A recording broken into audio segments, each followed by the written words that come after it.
such a pleasure to talk to you, Stacey. Yeah. I'm glad that your agent, your public relations connected us. Very excited to talk to you, and thank you. Welcome to God Size Stories. I love that title. It's a great title. Thank And you where's so your much. accent from? Where are you from originally? Brazil. Okay. I have a Yes. daughter-in-law whose family's from Argentina. Oh, really? Yeah.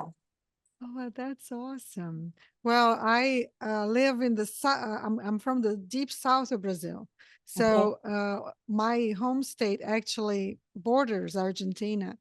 Oh, does it? Yes, it does. So, no, Paraguay and Argentina is kind of a little bit of every of the states there. But so I come from the shore of Brazil. My town where I grew up in is by the beach. So I pretty much grew up at the beach. And so in the summer we had an invasion of Argentinians. So I yes. bet. And Yeah. of course, Argentinians and Brazilians have a big soccer rivalry too. Mhm. Yes. Yeah, So, she was raised in the US, but her parents are from Argentina. And her father's parents, uh, there was a migration from Russia, so there's a lot of Russian Argentinians. oh. So he speaks Russian and Spanish and English. And yes, so whenever there's a big soccer game going on with the Argentina, and they're all wearing their Argentine, jerseys and Oh, yes, like, yes. okay. Yes, soccer is religion in in in Latin America, especially. I think it's kind of like football here, right? Right, yeah. And I only care if I know somebody playing. That's what makes it fun for me. If I don't know anybody, it's like, yeah, Yeah. Oh, I love sports, so I kind of I we didn't have now we do have some American football in Brazil, but when I lived here 25 years ago, we didn't have anything. I didn't understand any of the sports. Now I really like it. I like it a lot. But well, so excited to talk to Stacey Womack about this book that you're launching after many years in service, serving victims of abuse. And I'm very, it's definitely an incredible topic, and unfortunately, one that's not very much addressed by the church. And I know that we're going to talk about this, but I just want to show the audience this is the book that on the front lines of abuse, and Stace Womack wrote this book, and actually she was very generous, as most of um, my guests always give us a book to give away to someone in the audience. So do not forget to go to the link on the show notes and fill out the form for a chance to win a copy of this book. And after this interview, I am sure that you're going to want to try to get a copy of the book. And of course, I'll have a link as well to purchase the book. So, but Stacy, I just want my understanding is that you were not a victim of abuse, that right? that's correct. And it's very unique, right? Very unique indeed. Yes. So tell me, what is it that inspired you to help victims of abuse? I really do have a God-sized story, a really long one that I don't have time to tell you, but the short answer is, yeah, I was raised in a church. My father was a pastor. I met my husband young, had my children. I have 6 children. I homeschooled them back in the day. We know and knew what that was. And in the midst of that, God began to speak to me about ministry beyond my family, and that I had all these years of being poured into, and it was my turn to pour out. And so I spent a couple years seeking God and what did he want me to do? And this was the door he opened for me, which is completely surprising to me. I thought God would have me doing something I knew something about, or at least something happy. And so it was just a really surprising door that he brought me through. And I started off not knowing any more than the average person. But God made it very clear that this was his ministry and that he heard the cries of those who were suffering from abuse. And I really believe that's why this organization was birthed. So important. And God always, I feel like he always calls you out of your comfort zone, right? So I have a similar story, which I'm not a writer by trade. and I just felt the same way. It was like a couple of years praying because I felt a tug in my heart to serve women, and I didn't know how. And, here I am. I'm not even from America. And, English is my second language. And God just challenged me to write and speak to women in English originally. Not only now, 13 years later, my ministry is actually arriving in Brazil. So I understand. Sometimes God just, I think that He does that so that He gets all the glory. Right. Absolutely. I don't like it when people say, "Oh, Stacy, this is your baby," and I'm like, "No, I'm just the nanny." I love that. I may have to borrow that from you. I'm just the nanny. I love that. That's right. I love that. Well, tell me this on your book. I know you of course you've been doing. How long have you been doing this ministry? It'll And tell us be actually tell us a almost little bit about the 27 years. ministry. I'm just a couple months away from it being 20 years, 27 years. Wow. Yeah. And wow, that is incredible. Well, so tell me just a little bit before we dive into the book. I'd love for you to tell me what Abuse Recovery Ministry Services, the acronym is ARMS. Right. What does it do? Okay, yeah, so our number one thing that we do is we offer a free women's recovery program called Her Journey. It's 15 weeks long, but women can join it anytime. They can, it's so trauma-informed. They just call us, they get the information about where to go. They don't have to do an intake. They don't have to give us their name. If they go to group, we just ask if they don't want to give us their real name, whatever false name, they just use that same name over and over again. They don't have to speak in this class. It's not a process-based group. They can ask questions or make comments if they'd like. And we spent the second half of the time taking prayer questions, which is their opportunity to kind of share what's going on in their life, but always for a positive outcome, and that's to pray for them. And we've seen God answer so many prayers. So many of our women go through the program 3 times. So that's about a year. So they just stick with it because every time you get something different out of it, and it's led by volunteers that we train. And so we're always looking for more women who want to train to be leaders. And we are nationwide with this and international as well. We have it translated into Spanish, Russian, German, and Kiswahili. So our gal in Kenya has got her own NGO, which is the African way of saying nonprofit. So God has just grown this thing. So that is the biggest thing we do. And these classes are just so God anointed and are such a safe place for these women to go. And it's called Her Journey so that they can safely just say they're going to a Bible study on women's emotional healing. So if they're still with their abuser, they can come to this and not lie about saying they're just going to a Bible study if their abuser is demanding to know where they're going, that type of thing. So, but we offer it also in recovery homes, in prisons, in pregnancy centers, so all different kinds of places that we offer it at. But then after we had started this program, we added a men's program because I thought, gosh, here we're offering something from a faith perspective for women, but what are we doing for the men who are using abuse? So my husband and I began training for domestic violence intervention, and we've been doing that since 2001. And we have great outcomes. A couple years after that, we started another program for women who have been abused, who've also picked up abusive behaviors. So we work with them as well. Those are our main programs. And we do a lot of community outreach and training. In the past, we've done youth violence prevention, domestic violence specific parenting, but have felt like we need to stick with the things that we've had the most traction on. And these programs, again, are just an amazing thing to watch God move in the lives of those that we serve. And I think that's why a lot of our volunteer leaders lead for years, because we actually watch these women change right before our very eyes. There's no way that you can help, others without helping yourself and just seeing change within your heart. This vulnerable women, in any type of situation is very dear to my heart too. I founded a ministry called Soaring with Him, and when it started, it was just Bible studies and devotionals and things. But now we're actually serving at shelters of abused women or women who are recovering from addictions. and usually they go together, as you probably Right. well know, right? Yes. They I think 90% of abused Yes. women, they have substance abuse that usually tags along, unfortunately. But you said something that it's so important. I say that the devil, he attacks identity, and it's such, even what's going on right now in our society with the sexual identity crisis that's going on, again, is the enemy just um attacking that very thing that Christ died for, to change our identity, right? From sinners to saints to children of God.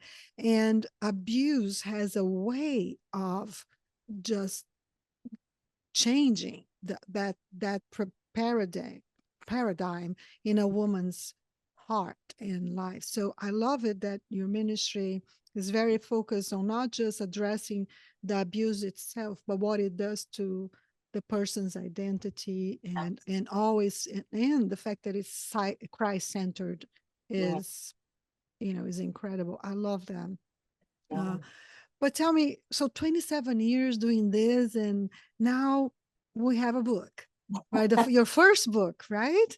So, Yeah. and I understand that it takes a while for you get so busy with what you're doing. But tell me, what made you put this book together?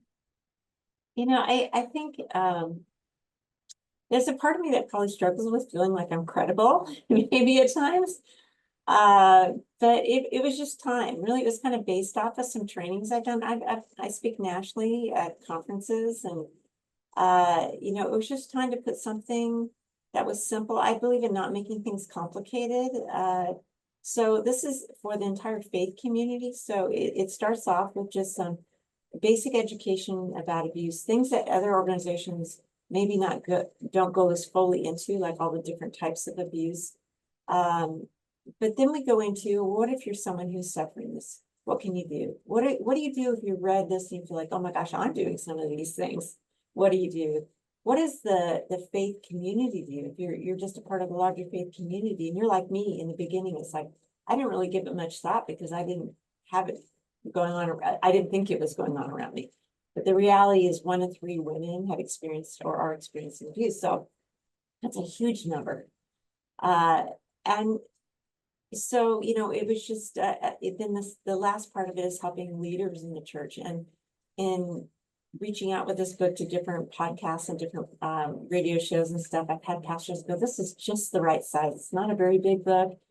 And they're like, I had some ideas, but this gave me so many good ideas. And it's just such a great book to give to the faith community as a whole. And it's there for everybody. There's a pieces in there for everybody.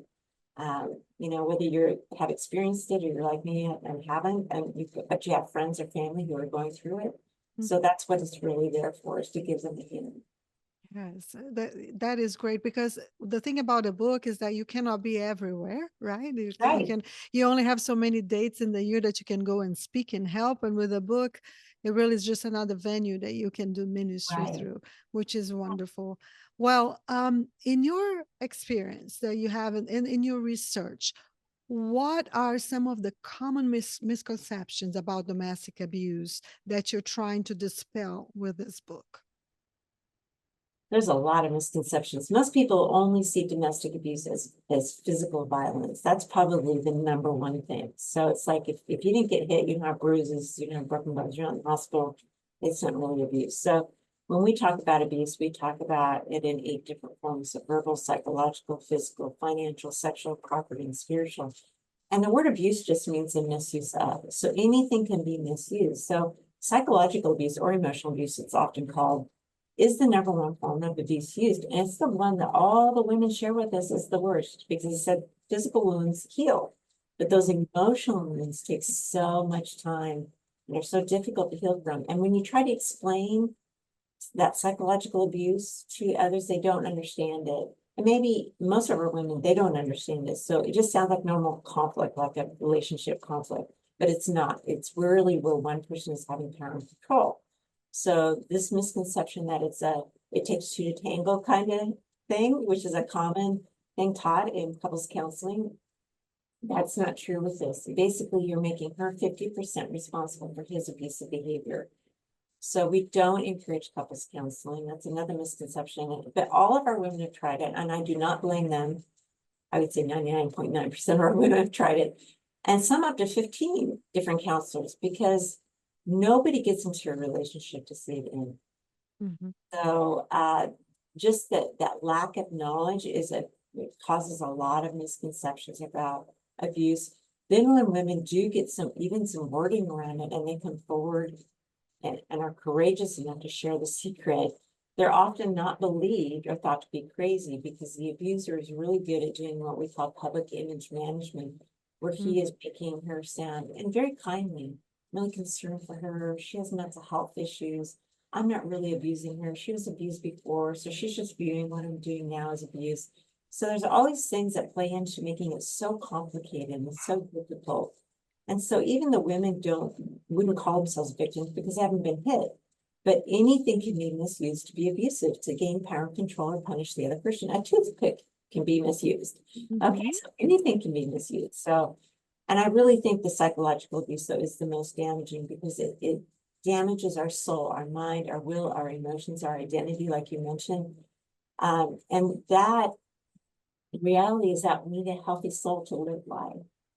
It's not enough to know that God loves us and values us. We need to believe it. And when we begin to believe it, we set boundaries that take us to new places. It's scary and hard, and you need a group of people around you to support you in making these really hard decisions. And so this is a very complicated issue. It's not an easy thing. It's not like, oh, I have one single answer that's going to fix it all. We just walk alongside women in the process. What an important thing that you just said. The fact that, like, first of all, we have to broaden our perspective of what abuse really is. And I realize I'm the mother of two young adults, and two girls.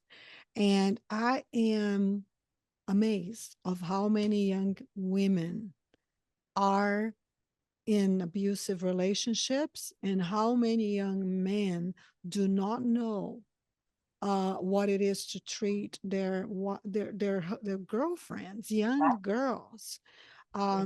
They were not taught. It seems like it's the erosion of the family unit is Yeah, not teaching girls and boys on how to be in a healthy relationship, yeah, right? And it is translating into emotional abuse, into physical abuse. I Every now and then my girls tell me the story of someone they know that were raped by their boyfriend, yeah, you know yeah. and then the stories that we hear about the way that they are treated. So it's not just in marriage, it's not just us older women that get married or after getting married. We're talking even teenagers are in this horrible cycle of Yeah, abuse actually, these days. the younger up till about 25 have the highest rate of physical violence. Then after that, I think I have a theory. My theory is that we start to get beat down. And so less physical abuse needs to be done to get us to comply. But the younger we are, the more willing we are. We're still trying to make it work. We want to believe that when he said he's sorry, that he's actually going to change. And again, nobody gets into a relationship for it to end, so we try everything. And even our young women that we work with who use abusive behaviors, who are also victims of abuse, they've also we're finding the younger women fighting back more, and that's not okay either. Abuse isn't okay whether it's a man doing it or a woman doing it, whether it's a pattern of behaviors, abusive behaviors, which is what we talk about, or just that one once in a while thing that we've all done when we've said something we shouldn't have said. We were unkind in some way to someone that hurt somebody. It doesn't matter. Abuse is sin, and so it needs to be addressed as such. So yeah, Absolutely.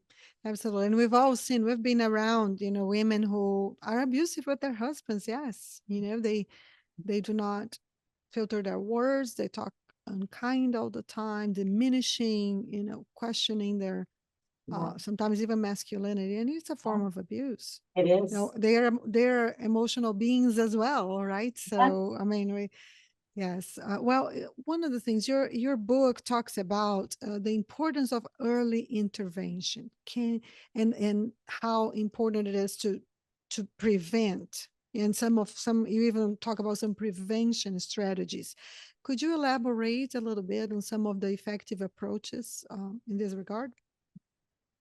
I think that um, as the culture has become more open to talking about the issue, a lot of states are starting to require the schools actually offering uh, some abuse intervention kind of information, that type of thing, along with sex trafficking information. And I think that being able to call it what it is really important. I think that parents who model healthy um, relationships are, well, the kids are watching, you know, so Absolutely. they're not going to do what you say, they're going to do what you do. So nobody does relationship perfectly.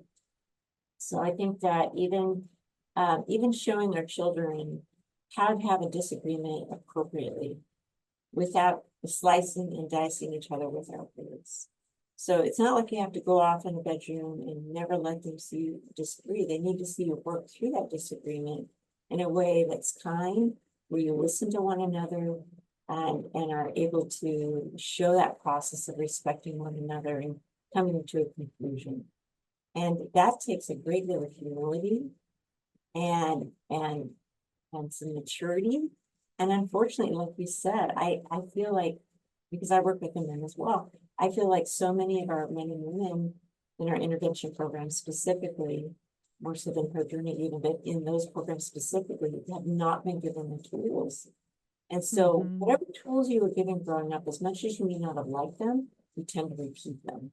So until you recognize the old tools and how impactful they are and learn some new tools, you're really, really likely to repeat them. So for anybody who's had childhood trauma around abuse, they should definitely go to counseling and work on that childhood trauma, because that will impact their ability to move forward and also to be healthy. So when you're unhealthy, you tend to attract someone who's unhealthy.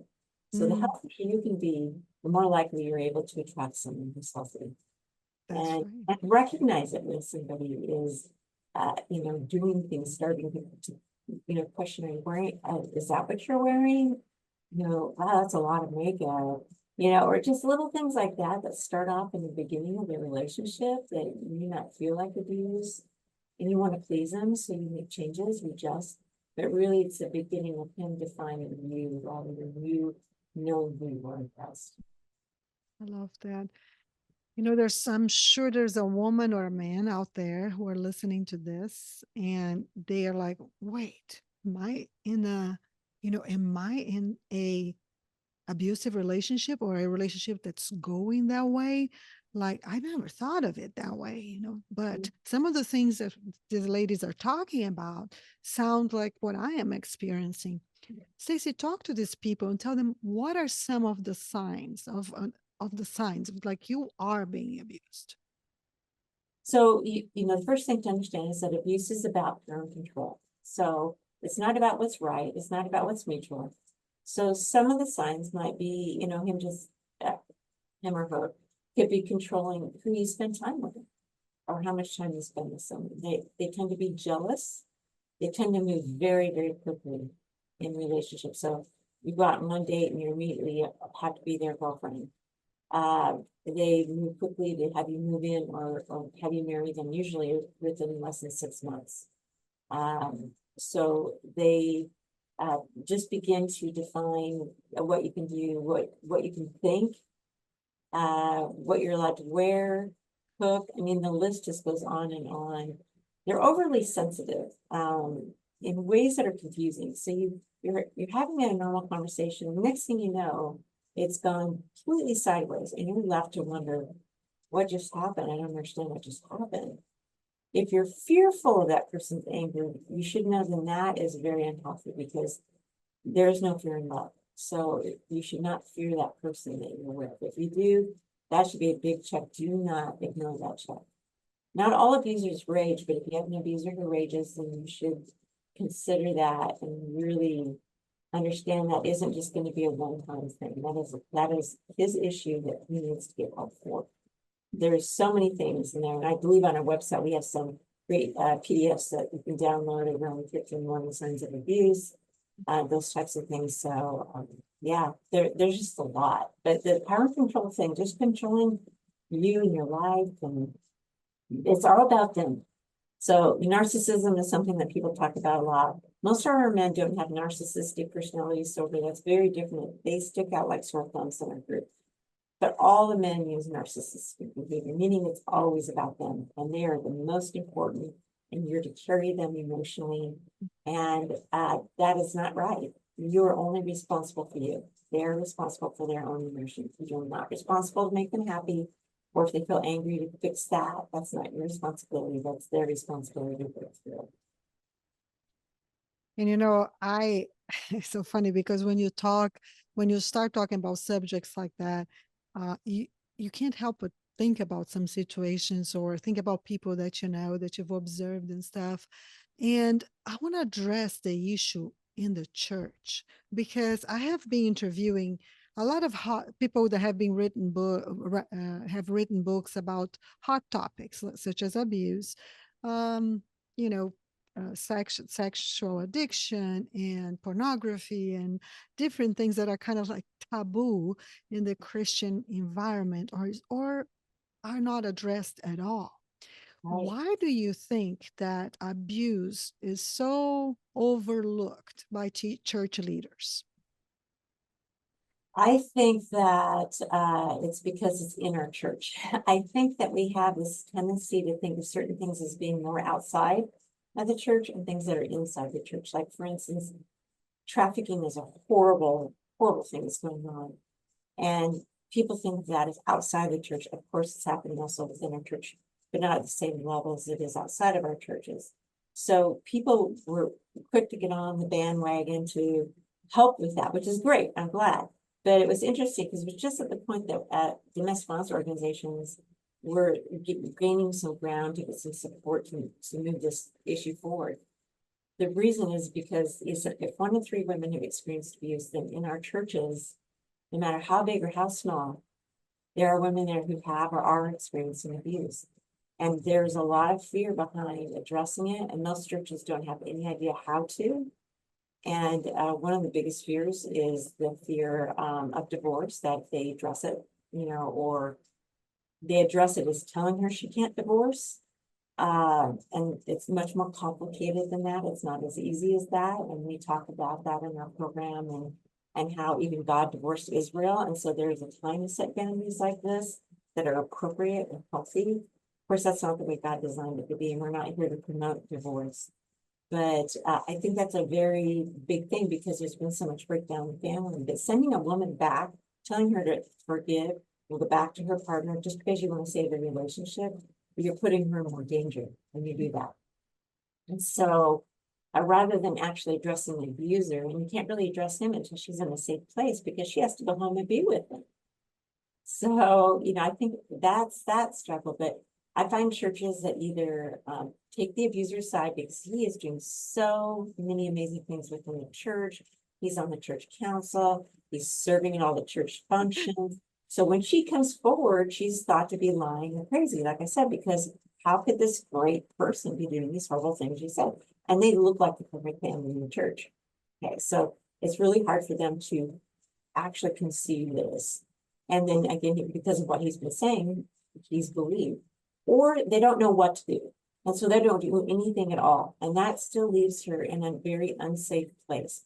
So oftentimes she has to leave church in order to find safety somewhere else, which is really sad. I've had hundreds and hundreds of women tell me, Stacey, I love God, but I hate church. And it shouldn't be that way. Church is the number one place. Clergy are the number one place people go for help for this, but we're the least helpful.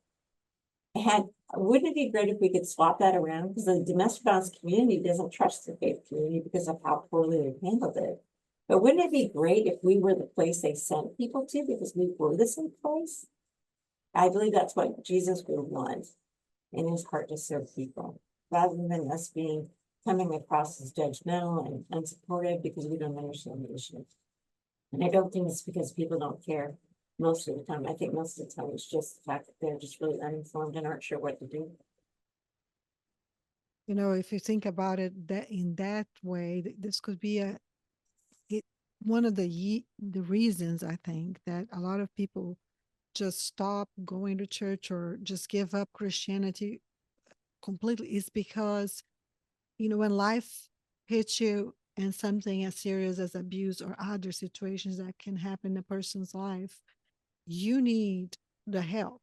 And when they go to a church leader, whoever they are, and they receive that kind of response as you're describing, no wonder, you know, some people just leave the faith a lot of times, Yeah, and you know, and we see, like you said, they end up coming to organizations, whereas the church should be the hospital for the sick soul, not just for the sinner that needs salvation, but the saint that needs a safe harbor, right? For right. I just had a woman in my group and said that her church actually was very supportive of her through her separation and even through her divorce. But she goes, he continued to work his way into the church, and so the church leadership shunned her, and then it caused the whole church to shun her.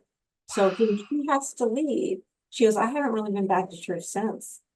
Because yes. we have women say, Stacey, I feel that just as much, if not more, abused by my church family than I did my abuser, because it should have been a safe place. And it, Wow. and Well, that's something that we want to help churches understand. You can either help the situation or you can make it worse. And there really is no middle ground. It's like, let's give you some hopes so that you can better handle this, because that's what Jesus would do. oh my goodness. Listen, Stacey, I know that I have several listeners who are in church leadership and pastors, including. And I want you to talk to them because, okay, they're listening to this and they're like, I need to be prepared, or maybe they have faced a situation like that. Tell us, and I know you addressed this on your book. Tell us some of the do's and the don'ts for Christian leaders when they are facing with a situation like that. So the first thing I always tell church leadership is that when a woman comes to you and says, hey, this is what's going on in the home, the first thing you need to do is listen and be compassionate. Don't ask her what she did to make me angry. You want to really help her to just sit beside her and say, I'm so sorry this happened to you. Let's get you to some place where you can get some help. Now, she might be coming to you saying, hey, would you go to my husband and talk to him? And you're going to need to explain to her that would actually create more unsafety for you. So let's start off by getting you some help and walk as God walks you through this journey, deciding what you need to do. At some point, we can go and support, but at this point right now, that would just create more danger for you. So that would be one of the things. I also tell pastors that when someone comes forward, it's not his place to judge whether or not she's actually in an abusive relationship. He doesn't need to gather all this information to decide whether she's actually being abused. He just needs to help her get to where she needs to go. And because sometimes it feels natural to well, I heard her side of the story, I should hear his side of the story too. And these women, because they're often thought to be lying, pastors will do that thinking that this is the fair thing to do. But in reality, if you go to that husband and say, she showed that you did this and this and this, he's going to deny it, number one. And then he's going to tell you all these other things about her, what she's done. And then he's going to go home and she's going to pay the price for having shared that information. And so we don't want pastors to do that, right? So, and then if a pastor's helping her, we don't want him or her to do all the work. We want him to sit beside her while she makes those phone calls, because she has lost her confidence. So every time she could do something for herself, just be that emotional support, sitting right next to her while she makes that call can be really helpful in her moving forward. But I think just having that listening ear and being validated. I mean, my very first year, we didn't have any groups growing at the time. I was doing mostly phone support. And it was a good thing they couldn't see my face, because I would pray for them and I kind of feel like, I don't know if I'm saying the right things, because I haven't experienced this myself. And yet after a year, a couple people came back and Stacey said, Stacey, this just having someone hear me and validate me was so life changing for me. And I had another woman call and say, Stacey, I'm going to a counselor, and she's just repeating everything you said to me, which was validating again, because I was so in the Wonderful. field to like know, am I saying the right thing? Am I doing the right thing? And so I think that being heard, I think, is a very important thing. Seen, I think, is something we hear a lot about, like from Brene Brown, who talks about being seen. I think we all need to be seen. And when a woman's courageous enough to come share with you about the trauma she's experiencing, I think being seen and helping her create safety around her. What do you need from me? Are you Yeah. safe to go home right now? If she's not, then what can you do to help her find a safe place? Most shelters run full, so most women are turned away. It's one of our fastest growing Very true. populations, women and their children fleeing abuse. But I had a counselor tell me when I very first started, she said, if every church took in one woman and her children, there'd be no need for shelters. And Wow. I believe that. I agree. I agree. It's very true. And it makes me think of like how we're so worried sometimes at church of the programs and the lighting and the this, and are we doing all of this in the service, all this checklist, and then all of a sudden you have a population in the church who is hurting, like with whatever. And as Christian leaders, and especially pastors at churches and ministry leaders at churches, we have to, I say this sentence, which is not my sentence, of course, but I think it's so true. Perception is reality, right? So for the person, even though they may tell you the situation and you may think like, yeah, that doesn't sound like abuse, it doesn't matter if that's affecting them. Yeah, Their perception is their reality, and therefore, we cannot just dismiss them because it doesn't ring a bell with my experience, yeah, right? So it's yes. just having that openness to say, you know what, we need to hear them out, and you need to, and like you said, investigate, because this some people may be in danger. Yeah, And we hear the stories all the time, right? The person who the husband who killed the wife, or the wife who killed the husband, it didn't start that day. yeah, There were signs going on yeah, forever, yes. and to the point where they finally killed them, or beat them almost to death. It didn't start that day. Right, it didn't. And in fact, you don't ever have physical abuse unless you've had other forms of abuse happening. And I would Exactly. just, see if I can remember my thought that I wanted to share. As a pastor's daughter, I've been around ministry a lot, and I know even my dad would say, "Oh, it's all these people coming to him saying we should be doing this, we should be doing that." I know pastors are very busy. They have a lot on their plate. They don't need to do everything, but they need to have some education around this, and they need to partner with organizations like ours that are parachurch organizations that teach the word of God in the work that we do, and are able to serve alongside them, because it's too much for any pastor to carry everything, and it's not their job to.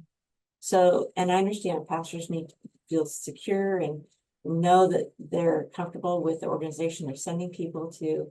But even if there's not a faith-based organization, knowing what other domestic violence organizations are in your community is really important, and understanding even the law around, what is reportable and what is not reportable, and what you should and shouldn't do in that.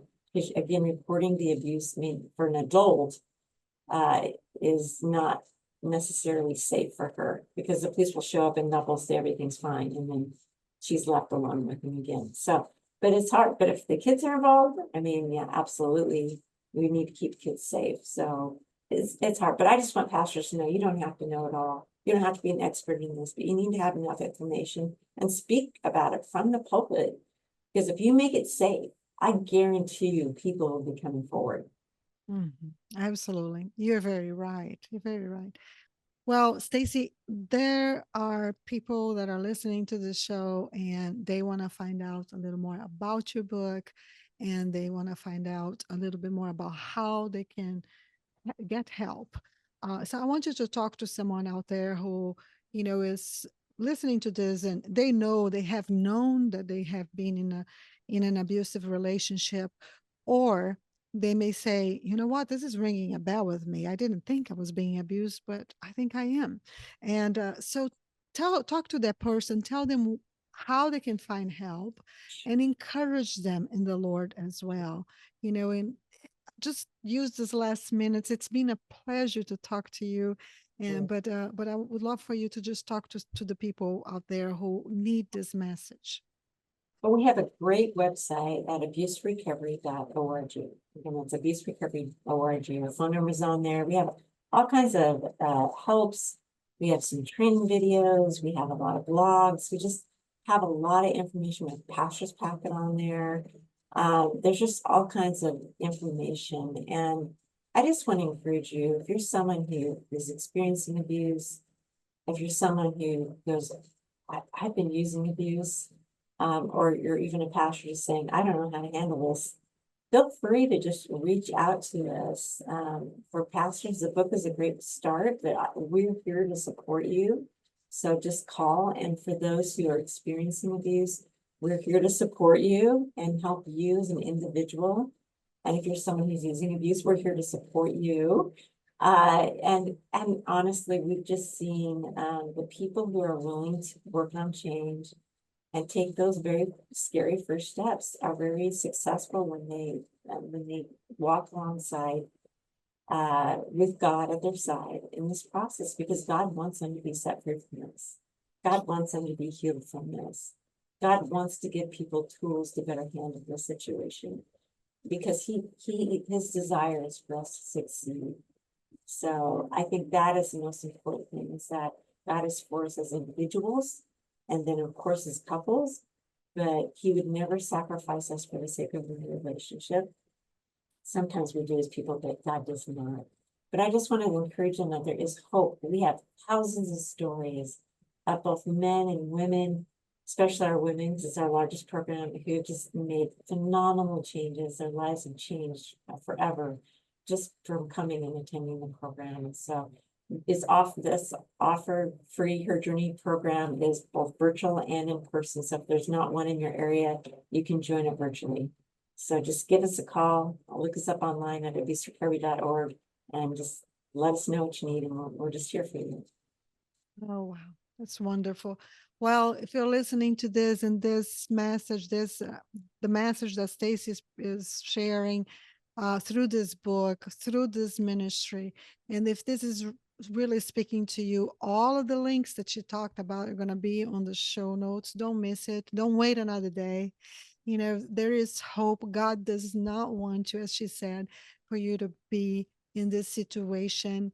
He wants you to get close to him, and he can use you, use this very situation to bring you closer to him, and eventually even help others who are suffering as well. So there's a purpose for your life. Don't forget that. And just get this information. And Stacey, what a pleasure to meet you. We are kindred souls, and I really enjoyed talking to you, and I look forward to writing about your this conversation in your book.